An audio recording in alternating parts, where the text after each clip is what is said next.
अस्सलाम वालेकुम, welcome to सियासत.pk। आज का कुछ वायरल कंटेंट और उन पर सोशल मीडिया का तज्जिया लेकर आपकी खिदमत में हाजिर हूं। अगर आपको वीडियो पसंद आए तो लाइक का बटन दबाना मत भूलिएगा। हमारी वेबसाइट को पिछले 10 माह से पाकिस्तान में ब्लॉक किया हुआ है। उस हवाले से अगर आप हमें सपोर्ट करना चाहें तो नीचे दिए गए पैट्रियन के लिंक पर या फिर यूट्यूब पर ही मेंबर बन के आप हमें सपोर्ट कर सकते हैं। सबसे पहले हम शाहिद अफरीदी साहब की इस स्टेटमेंट की तरफ चलते हैं। मुझे लगता है कि ना उनका ना कुछ दिनों बाद ना उनका दिल करता है कि ना मैं ना सोशल मीडिया पर ना लोगों से मैं गालियां सुनूं। और तो मुझे इसकी कोई रीजनिंग नजर नहीं आती कि वो इस किस्म के बयानात देते हैं और पूरी जो 24 करोड़ अवाम है ना उनको आग बगोला कर देते हैं। अब आप ये देखें, ये मैंने ट्वीट जो है ना सिर्फ अपने अकाउंट से शेयर की थी, अपना मेरा जो पर्सनल अकाउंट है फेसबुक के ऊपर। ठीक है जी, अब आप इसके देखें स्टैटिस्टिक्स देखें। मुझे इतने यानी कि ऑब्वियसली पर्सनल अकाउंट के ऊपर इतने मेरे फॉलोअर्स तो नहीं है, लेकिन आप ये देखें कि 232 कमेंट्स आ चुके हैं इसके ऊपर। और 232 में सब ही जो लोग हैं ना, कोई गालियां दे रहा है और कोई इनको थ्रैश कर रहा है। बस अजीबोगरीब सी सूरत हाल है।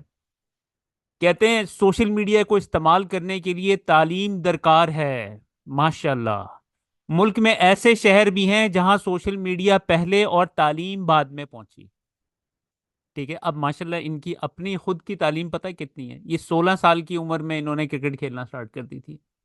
तो 16 साल की उम्र में क्या 8वीं जमात की हुई होगी इन्होंने, पता नहीं 8वीं भी पास की होगी या नहीं की होगी, क्योंकि ये हर वक्त तो क्रिकेट खेलते रहते थे उस वक्त। तो मुझे जो है ना इस बात की समझ नहीं आती है कि क्या सोच के आप यानी कि इनको क्यों नहीं समझ आती है। ऑब्वियसली ये इतने बड़े प्लेयर रहे हैं, बहुत पॉपुलर हैं, अभी भी इनके पास बहुत सारे ब्रांड्स हैं, चैरिटीज हैं। ठीक है, तो इनके साथ ऑब्वियसली प्रोफेशनल्स भी होंगे, लोग जो इनको कोई हिदायत दे सकें कि भाई क्या आपको मुंह खोलना चाहिए, कब मुंह खोलना चाहिए, कब नहीं खोलना चाहिए, क्या बात करनी चाहिए, क्या बात नहीं करना चाहिए। अब आप ये देखें कि सोशल मीडिया पे जो लोग हैं आप उनके साथ नहीं लड़ सकते हैं। सोशल मीडिया कोई इंडिविजुअल नहीं है, कोई एक बंदा नहीं है जिसके खिलाफ आप बात करके आप समझेंगे कि जी मैं उसके ऊपर हावी हो जाऊंगा। आप नहीं हावी हो सकते हैं। यानी कि अब शेर अफजल मरवत साहब की एग्जाम्पल आपके सामने मौजूद है। उन्होंने फैसला किया कि जी मैं अपनी सोशल मीडिया टीम बनाऊंगा और मैं लड़ूंगा इनके साथ। ऐसे नहीं होता है। यही तो सोशल मीडिया की खूबसूरती है। ट्रूली उसको जो है ना जमहूरियत बना दिया है सोशल मीडिया ने पाकिस्तान को। अब आप ये देखें ना, पहले भी जो है हमारी इस्टेब्लिशमेंट, जो हमारी मिलिट्री है, वो किस तरीके से डंडे के जोर के ऊपर लोगों को ना चलाती होती थी। अब आप देख लें उन्होंने कितना जोर लगा लिया है। लेकिन मजाल है लोग जो है उनके खिलाफ से खिलाफ तर होते जा रहे हैं। उसकी वजह यही है कि इनको अंडरस्टैंडिंग नहीं है कि सोशल मीडिया जो है एक कलेक्टिव आवाज है लोगों की, एक कोई इंडिविजुअल बात नहीं कर रहा है। अब आपको पता है 2-3 दिन पहले अपने ट्विटर अकाउंट पर शाहिद आफरीदी साहब जो है ना, वो जो पाकिस्तानी क्रिकेट टीम के प्लेयर्स हैं ना, उनसे ट्वीटें करवा रहे थे कि जी शाहिद अफरीदी की चैरिटी को पैसे दो प्लीज, बहुत अच्छा काम कर रहा है शाहिद अफरीदी। क्योंकि ऑब्वियसली चैरिटीज ने जो पैसे कमाने होते हैं वो रमज़ान के औकात के अंदर आप कमाते हैं, क्योंकि सबसे ज़्यादा लोग चैरिटी दे रहे होते हैं। तो लोगों ने इनको चैरिटी देना बंद की हुई है। अब दूसरी तरफ सूरत हाल ये है कि जी आप इमरान खान के खिलाफ बात करें तो जी उनकी चैरिटी 2-3 टाइम्स और ज्यादा हो जाती है। लोग और ज्यादा पैसे, वो जो उनका जो 0800 नंबर है चैरिटी देने का, 0800 नंबर है या कोई और नंबर है, भरा मुझे अभी दिमाग में नहीं आ रहा, लेकिन वो एकदम सर्कुलेट करना हो जाता है शुरू के अंदर, जिसमें आप वो नंबर डायल करके आप उनको वो 20 रुपए या 100 रुपए जितने भी आप देना चाहें आप दे सकते हैं। तो यानी कि आप लोगों के खिलाफ इस तरीके से लड़ नहीं सकते हैं, आपको एक्सेप्ट करना पड़ेगा। इसी वजह से इनको बेसिकली जो हमारी इस्टेब्लिशमेंट है उन्होंने इनको प्रॉप अप किया हुआ था। इसी वजह से तो ये जब इमरान खान के खिलाफ साजिश स्टार्ट हुई थी उस वक्त से ही उन्होंने जो है ना इमरान खान के खिलाफ बयानात देना स्टार्ट कर दिया और कहना स्टार्ट कर दिया मैं वजीर आजम बन के ये करूंगा। भाई इस तरह नहीं वजीर आजम बनते। इमरान खान की 26 साल की स्ट्रगल है, वो बिल्कुल नीचे से ग्रास रूट से ऊपर इस लेवल के ऊपर पहुंचा है। आप क्या समझ रहे हैं कि जी आप दो चार बयानात देखिए, इसमें कोई दो राय नहीं है कि Shahid Afridi was extremely popular, यानी कि उसी वजह से इस्टेब्लिशमेंट ने इनको उठाने की कोशिश की कि यार ये जैसे इमरान खान पॉपुलर था तो वो भी हो जाएगा। यानी कि ये इस तरह स्ट्रेट फॉरवर्ड चीजें नहीं होती हैं। तो अब इनको उन्होंने कह दिया, तो इनकी जो पॉपुलैरिटी थी ना उसको इन्होंने वाड़ के रख दिया, मैं आपको बता रहा हूँ। यानी कि मैं सोशल मीडिया पे 24 घंटे बैठा होता हूँ तकरीबन, मैं देख रहा होता हूँ कि क्या चीज़ें हो रही हैं। अब हुआ ये कि मैंने इनके हवाले से कोई पोस्ट कर दी है और जी इन्होंने जो है ना अपनी टीम जो है ना मेरे खिलाफ लगा दी उधर सोशल मीडिया के ऊपर। वो जी आ रहे हैं एकदम, यानी कि आप ये देखें कि वो मुझे याद है, वो मैंने एक पोस्ट लगी हुई थी हमारे सोशल मीडिया के ऊपर, तो उसके ऊपर कोई 3-4 हज़ार कमेंट्स थे, ठीक है, 4 के 4 हज़ार जो है ना वो इनके खिलाफ जा रहे थे।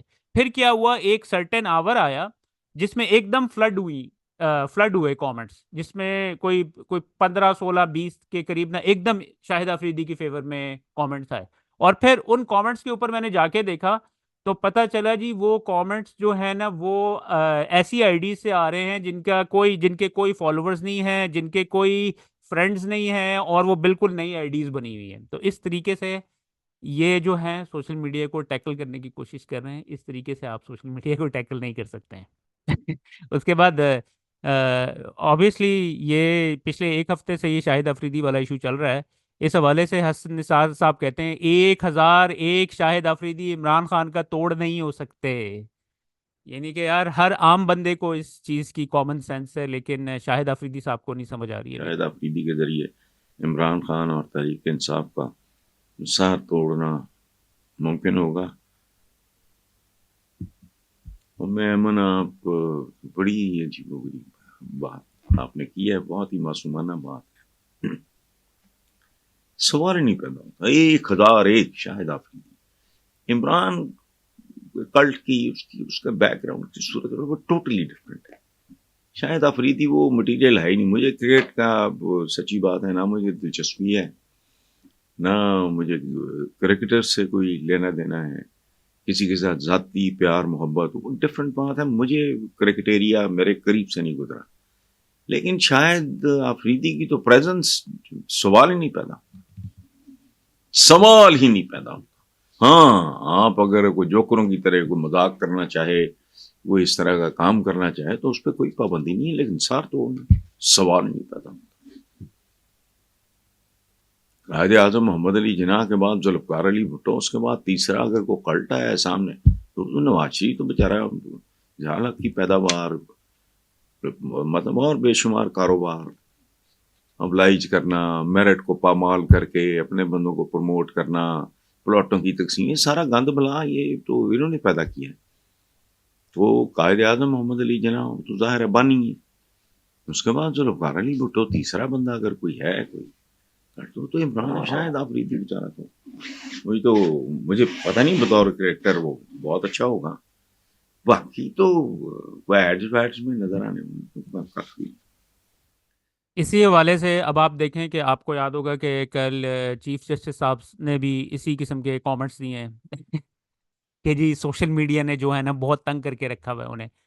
रऊफ हसन साहब जो कि ऑब्वियसली अब इमरान खान साहब ने इनको अपना ऑफिशियल स्पोक्स पर्सन भी लगा दिया है, ये भी यही बात करते हैं कि देखें जी सोशल मीडिया पे जो है ना लोग, क्योंकि देखें अगर पीटीआई पॉपुलर है लोगों की वजह से पॉपुलर है ना, तो आप अगर लोगों की राय के खिलाफ जाएंगे, ठीक है, जैसे मरवत साहब जी वो कहते हैं वो अच्छा लोग मेरे खिलाफ बात कर रहे हैं, मैं अपनी सोशल मीडिया टीम बना लूंगा, ठीक है। तो ये इनका भी कमेंट सुनिएगा, रेलिवेंट है।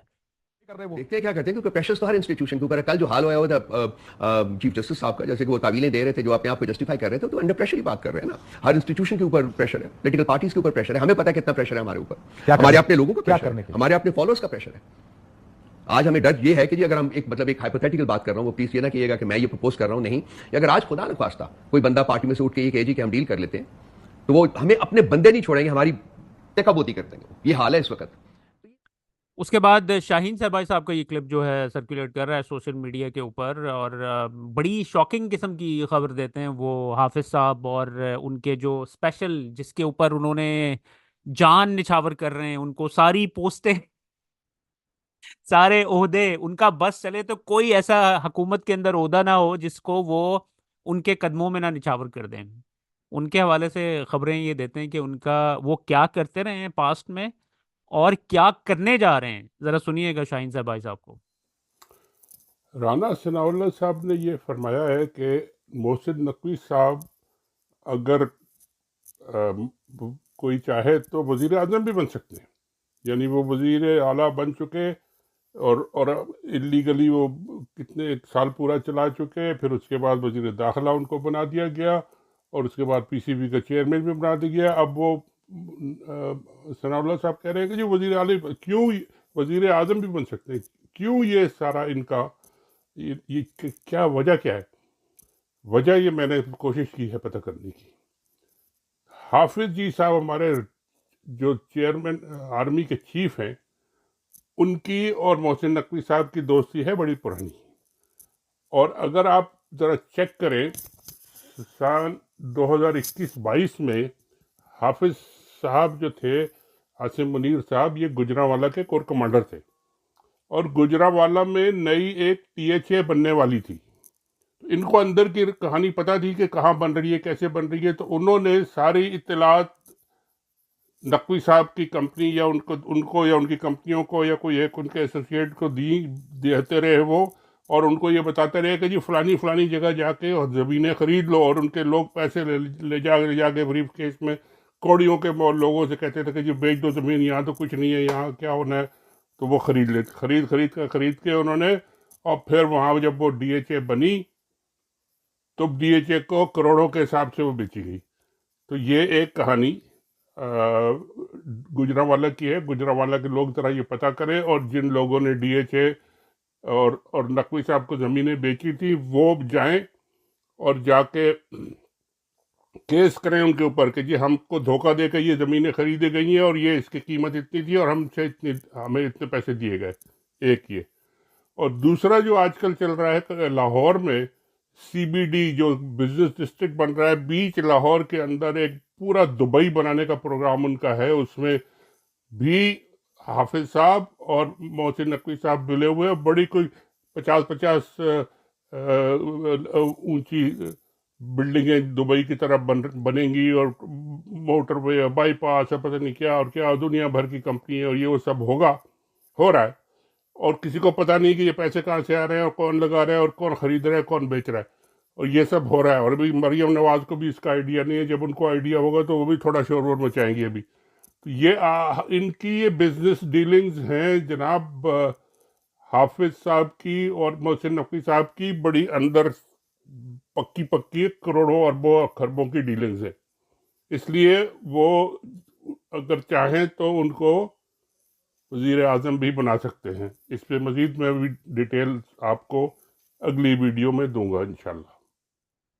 आपको पता है कि सैम अयूब साहब, टू बी ऑनेस्ट मैंने तो क्रिकेट देखना छोड़ दी है। मेरा जो है ना, वो जब से ये चीज़ें हुई हैं ना, और पाकिस्तान में मेरा जो है ना नेशनलिज्म भी जो है ना, वो उस तरह नहीं रहा जिस तरह होता था ना कि पाकिस्तान जिंदाबाद, पाकिस्तान के ऊपर जान निछावर करते होते थे, और पाकिस्तान आर्मी के हम जिंदाबाद के नारे लगाते रहे हैं, और एक बहुत ही क्लोज कनेक्शन था हमारा इन चीज़ों के साथ। वो जो कनेक्शन है ना, वो ये जो पिछले 2 सालों में एक्सपोज हुआ है, सिस्टम हमारा पाकिस्तान का एक्सपोज हुआ है कि किस तरीके से हमारे इदारे चलते हैं, और किस तरीके से हमारी इस्टेब्लिशमेंट ने पूरे मुल्क को हाईजैक किया हुआ है।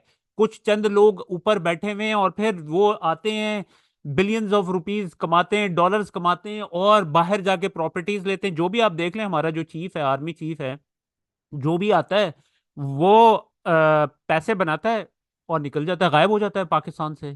फिर पाकिस्तान का रुख ही नहीं करते हैं।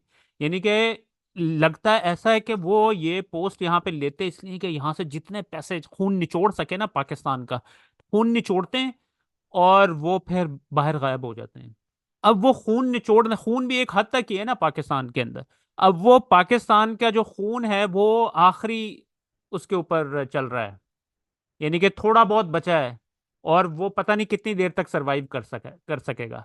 लेकिन अब ये अच्छी चीज ये हुई कि पाकिस्तानियों की आंखें खुलना स्टार्ट हो गई हैं। ये जो पिछले 2 सालों के अंदर उन्होंने सब कुछ, यानी कि वो तो जिस तरीके से करते हैं ना चीजें, उन्होंने वो समझते थे कि इसी तरीके से हम करते रहेंगे, चलता रहेगा, और जी हम खून, यानी कि खत्म ही नहीं होगे पाकिस्तान का खून जो है ना वो खत्म ही नहीं होगा।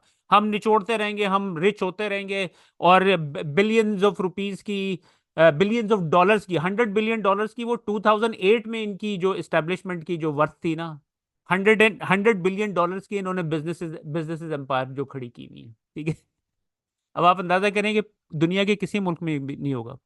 अब जो सैम अयूब जो क्रिकेटर हैं पाकिस्तान के, उनकी कमर टूट गई है। क्यों कमर इसलिए टूटी है? क्योंकि इन्होंने क्रिकेट टीम को ट्रेनिंग के लिए बुलाया हुआ था, आर्मी वालों ने, कि जी उधर आएंगे तो पाकिस्तान की जो टीम है वो सुपर ह्यूमन बन जाएगी। पूरी दुनिया में कहीं नहीं होता है। अब आपने ट्रेनिंग करवानी है ना, अब ये देखें बंदे उठवा के उससे दौड़ लगवा रहे हैं। अब वो बंदा कोई वेट लिफ्टर तो नहीं है कि जी वो बंदे उठवा के आप ट्रेनिंग करवा रहे हैं। आप आपकी जो हर स्पोर्ट की जो है स्पेसिफिक ट्रेनिंग होती है, आप उस हिसाब से अपनी मसल स्ट्रेंथनिंग करते हैं, राइट। ये देसी उस बंदे के उस बेचारे के उसके कमर के ऊपर उठवा के जो है ना उसकी कमर तोड़वा दी है उन्होंने। अब उसके बाद ये ब्रिटिश जो जर्नलिस्ट हैं उन्होंने इसको रिपोर्ट किया है। ये सभी काजमी साहब कहते हैं बरतानी सहाफ़ी जो कि विजडन स्काई जैसे बड़े चैनल्स पर तबसरे करता है, कह रहा है कि समझ नहीं आ रहा इस मश्क का क्या मकसद है।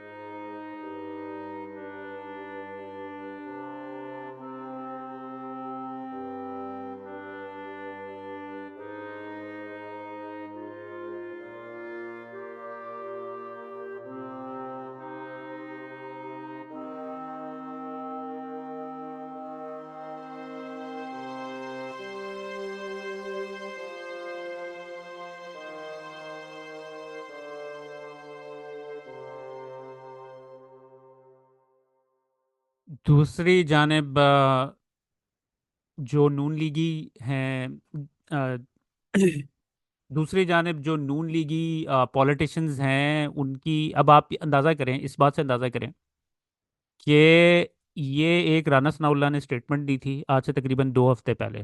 इसके ऊपर एफआईआर कट गई है उनके खिलाफ। ठीक है, अब मैंने कल आपके साथ एक क्लिप शेयर किया था, उसमें कह रहे थे कि मुझे पता है, मैं भी अब मैं मेरी जेल जाने की तैयारी हो रही है, क्योंकि इन लोगों को नजर आ रहा है कि सिस्टम तो चल नहीं रहा है। ठीक है, आज अरब न्यूज़ की मैं एक खबर भी मैं आपके सामने रखता हूँ। Let me see if I can find that. World bank projects 1.8% growth rate for Pakistan. Imran Khan कितने के ऊपर छोड़ के गया था लास्ट 2 साल? 6% के ऊपर। फैसलाबाद में आपको एम्प्लॉयज नहीं मिल रहे थे।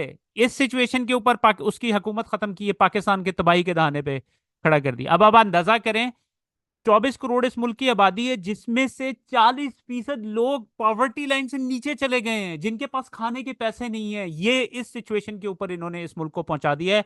और राना सनाउल्लाह को भी ये चीजें नजर आ रही हैं।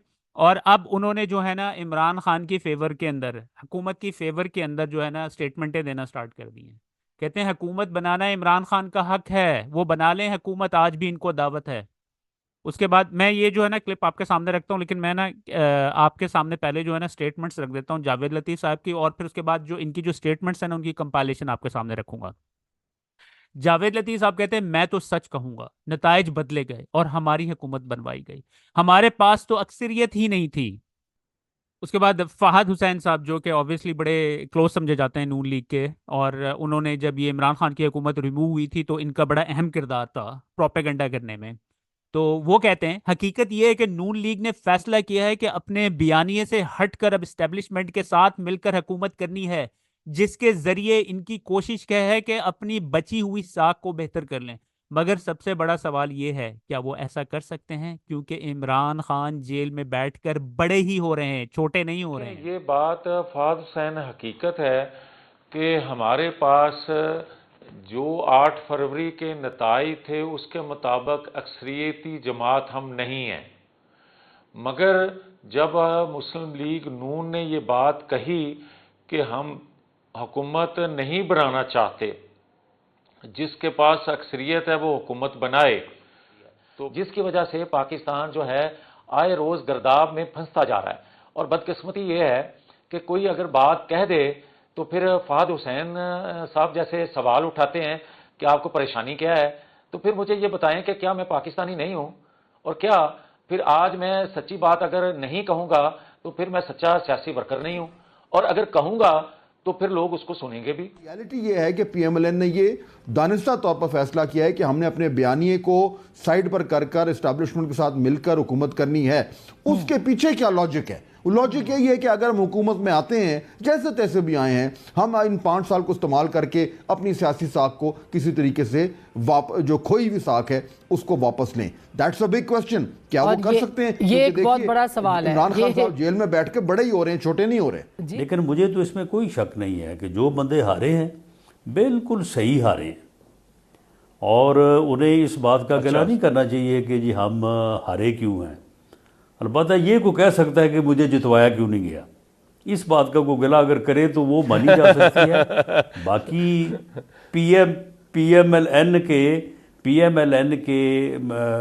ख़िलाफ़ कोई ऐसी मूव नहीं थी कि किसी को इसलिए हराया जाए कि जी ये मियां नवाज़ साहब के करीब है, या किसी को इसलिए जितवाया जाए क्योंकि वो दूर है। सारे नज़दीक दूर जो है वो मामला ये है कि इस इलेक्शन में देखें, इसमें कुछ मामलात ऐसे हुए हैं कि उसमें फिर लोग जो है वो pick and choose. Nadeem Malik sahab सारे बैठने को तैयार हैं, एक आदमी बैठने को तैयार नहीं है। इससे पहले भी मौके आते रहे हैं, हुकूमत भी उसको दे दे, फिर भी मसला हल नहीं होगा, फिर भी एक और नई तबाही होगी। सर हुकूमत तो उसका हक बनता था, उससे बल्ले का निशान छीनना भी जाती थी, और बाद में वो लीडिंग पार्टी वही थी। आप उसको अच्छा कहें या नहीं तो बनाए ना, वो हुकूमत बना ले। नहीं सुन लेना, वो हुकूमत बना ली ना, कौन कहता है उसे हुकूमत ना बनाए? उसकी अक्सरियत है, वो हुकूमत बनाए। उसके बाद पाकिस्तान के लिए मुझे तो बड़ी पॉजिटिव किस्म की वाइब्स आना स्टार्ट हो गई हैं, क्योंकि अब लोग बाहर निकलना स्टार्ट हो गए हैं। अभी ये रावलपिंडी, उनके बैकयार्ड में जिस तादाद में अवाम लोग वहाँ पे इकट्ठे हुए हैं प्रेस क्लब के बाहर, मैं आपके सामने अभी उसकी झलकियाँ रखता हूँ। वो देखिएगा। पहले मैं आपके सामने ना मुराद सईद साहब की जो है ना एक ट्वीट जो अभी अब से चंद घंटे पहले उन्होंने की, वो मैं आपके सामने रखता हूँ। मुझे ऐसा फील हो रहा है कि जब से ये 6 जजेस का ख़त ये सो मोटो लिया है, he was basically force to take the suo motu, right? क्योंकि पहले तो उन्होंने कमीशन बनाने की कोशिश की, और फिर वो जो जिनको उन्होंने हेड बनाया था कमीशन का वो पीछे हट गए, और फिर he was force to take an action. और अब नज़र ये आ रहा है कि इमरान खान के ख़िलाफ़ जो केसेस भी ख़त्म हो रहे हैं, साइफ़र वाला केस भी जो है अप्रैल 16 को दोबारा पेशी है, वो भी ख़त्म हो जाएगा। और उसके बाद लोग भी निकलना स्टार्ट हो गए हैं, इस्टेब्लिशमेंट को भी लग रहा है, समझ आना स्टार्ट हो गई है कि भाई, क्योंकि अब आप देख लें वर्ल्ड बैंक की मैंने आपके सामने रिपोर्ट रख दी है कि भाई 40% लोग पॉवर्टी के, जब पॉवर्टी लाइन से नीचे चली गई है ना 40% आबादी, इसका मतलब है उनके पास खाने के भी पैसे नहीं है। और फिर इसी सूरत हाल के अंदर वो फ्रेंच रेवोल्यूशन जैसी तहरीकें खड़ी होती हैं। लेकिन आई होप कि इनके दिमाग में ये बात इनको समझ आ जाएगी, और ये कोई जो है ना अब इडियोटिक किस्म की हरकतें जो पिछले 2 सालों से करते हैं अवाम के ऊपर जुल्म डंडे के साथ, क्योंकि वो पहले तो अवाम ने सह ली है, लेकिन अब ये है कि अवाम के पास क्या ऑप्शन रह जाएगा? अवाम के पास यही ऑप्शन रह जाएगा ना, या तो फिर भूख से मर जाएं या फिर डंडे खा के मर जाएं, इनके साथ लड़के मर जाएं। ये सूरत हाल रह जाएगी। बहरहाल मोमेंटम बनता नजर आ रहा है। ये मुराद सईद साहब की जो है ये ट्वीट आई है, इसमें अपने इन्होंने प्लान रखा है कि हम क्या करने जा रहे हैं अगले अगले चंद हफ्तों में, और दिस इज रियली गुड। ये वाला प्रेशर इनको डालना पड़ेगा, उसके बगैर जो है इतना इवेंचुअली उन्होंने बैकआउट तो कर जाना है, लेकिन इजीली बैकआउट नहीं करेंगे। मुराद सईद साहब कहते हैं, इमरान खान, बुशरा बीबी, तहरीक इंसाफ की क़ियादत और कारकुनान की रिहाई और अवामी मैंडेट की वापसी के लिए एहतजाज का सिलसिला जारी है। आज बरोज़ जुमे इस सिलसिले में ज़िले कोहाट, कुरम, टांक और अपर वजीरिस्तान, जबकि बरोज़ हफ्ते ज़िले औरकजई, लकी मरवत, लोअर वजीरिस्तान में एहतजाजी मुजाहरा होगा। सवात की हर तहसील में मुस्तकिल एहतजाजी मुजाहरे हो रहे हैं, और अगला मुजाहरा मदीन में होगा। आईएसएफ के नौजवान अपने अपने तालीमी इदारों में एहतजाजी वॉक करके अगले मरहले की तैयारी करें। गुज़श्ता दिनों आपने कराची में मुजाहरा देखा, आइंदा दिनों में ये सिलसिला सिंध के दीगर अजला और बलोचिस्तान में भी फैलाया जाएगा। इंशाल्लाह जब भी क़यादत और कोर कमेटी फाइनल कॉल देगी, हमारी तंजीमों, यूथ और आईएसएफ की तैयारी मुकम्मल मिलेगी। हमने पहले भी पुरअमन तौर पर अपने हक के लिए आवाज़ उठाई थी, हम आज भी अपने हक के लिए खड़े हैं। मैं फिर दोहरा दूं, पाकिस्तानी कौम जानती है कि पाकिस्तान से गद्दारी पाकिस्तान पर चोरों का मुसल्लत करने वालों ने की है और असल दहशतगर्द कौम का मैंडेट चुराना है। आप भले हमारे अपने हक के लिए आवाज़ उठाने को दहशतगर्दी और गद्दारी कहें, हम अपना आईनी और कानूनी हक इस्तेमाल करते हुए अपने लीडर और कारकुनान की रिहाई और अपने मैंडेट की वापसी तक ये जिद्दोजहद जारी रखेंगे। ये कंपाइलेशन देखिए।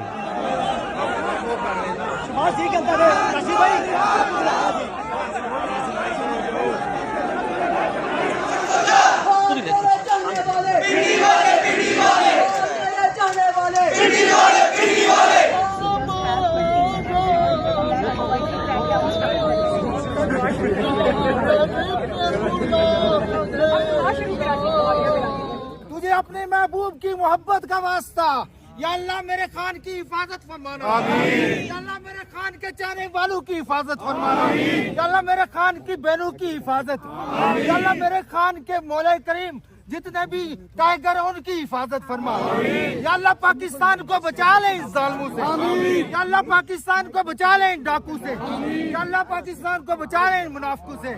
मेरे खान की हिफाजत फरमा, मेरे खान को रहाई अता फरमा, या अल्लाह मेरे खान को रहाई अता फरमा, फलस्तीन को आजादी अता फरमा। महमूद कुरैशी के लिए करें फलस्तीन और तमीम शाह महमूद कुरैशी और जितने भी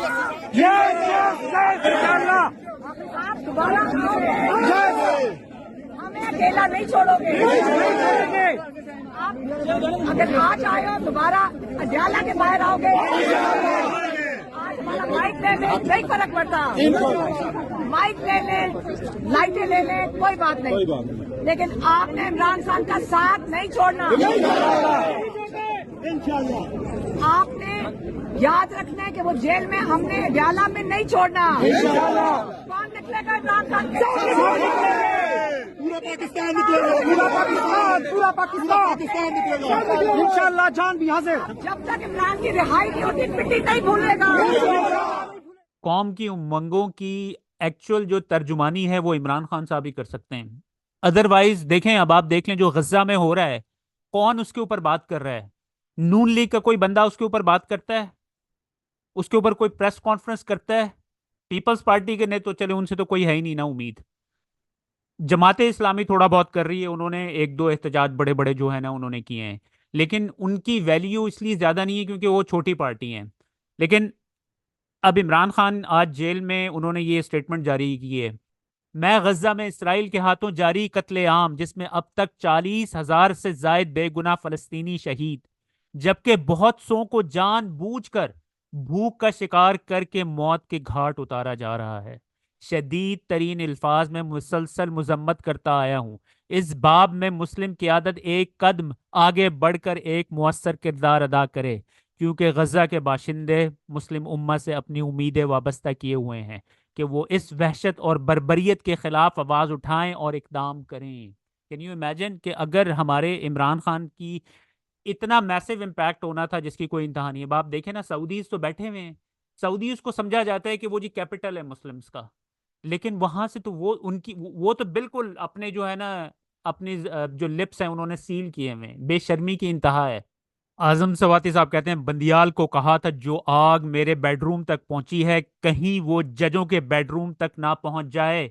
मुल्क को सिर्फ हर दिल अजीज लीडर इमरान खान तबाही से बचा सकता है। बड़े अरसे बाद आप शहर इक़्तिदार में दाखिल हुए। जो कुछ कहा था उस वक्त की जस्टिस साहब बंदियाल को कि उस वक्त से खौफ करो जब ये हमारे बच्चों की लगी हुई आग जो मेरे बेडरूम तक पहुंची है वो कहीं जजों के बेडरूम तक न पहुंचे। चलते जाएं। और मुझे नदामत हो रही है कि जो कुछ मैंने कहा था वो सच है। इसलिए अगर मुल्क को बचाना है तो फिर हमने अदल के निज़ाम को कायम करने के लिए वकला को और जजेस को लामहदूद कानून के मुताबिक इख्तियारात देने पड़ेंगे। उसी से मेरा मुल्क बच सकता है और मुल्क का सबसे हरदिल अजीज लीडर इमरान खान इस मुल्क को तबाही के दहाने से बचा सकता है। बहुत शुक्रिया।